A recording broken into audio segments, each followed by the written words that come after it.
លើកំពូលភ្នំគូលែនរស្មីព្រះអាទិត្យនាពេលព្រឹកកំពុងរំអិលលើផ្ទៃឈើបៃតងដ៏វិសុទ្ធនីសាជាក្មេងស្រីតូចម្នាក់មានក្តីស្រឡាញ់ធម្មជាតិនាងមកលេងទឹកជ្រោះគូលែនរៀងរាល់ថ្ងៃដ៏អស្ចារ្យមួយមានពន្លឺខៀវភ្លឺស្រទន់បានហោះមកនាំផ្លូវដល់នាងនីសាបានតាមដានពន្លឺអាចកំបាំងនាំចូលទៅកណ្ដាលព្រៃដ៏ស្ងប់ស្ងាត់មុខទ្វារបុរាណតុបតែងបែបលំនាំនាគនិងអប្សរាបានភ្លឺចែងចាំងប៉ាក់ដល់ដៃនាង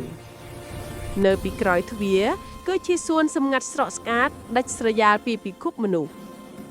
នៅទីនោះនាងបានជួបដំរីគិរីតូចមួយដែលមានពន្លឺស្រទន់តាមរាងកាយគិរីបាននាំនីសាឆ្លងកាត់ទីកន្លែងចម្រុះភ្លេងធម្មជាតិដោយព្រៃកំពុងសម្ដែងតន្ត្រីក្នុងរោងថ្មគ្រីស្តាល់ពន្លឺពណ៌បានរះចាំងជុំវិញពីរោងជំហានរបស់ពួកគេតែបបរកកែលេងសើចឆ្លៀតរំលេងបាននាំពួកគេទៅរកបេះដូងសួនមកដល់មាត់ផ្កាវិញ្ញាណកំពុងតែខ្សែបាត់ពន្លឺដោយចិត្តស្រឡាញ់នីសាបានប្រគល់កម្លាំងស្នេហ៍ឲ្យផ្កានោះបណ្ដាលឲ្យសួនសម្ងាត់រស់ឡើងវិញ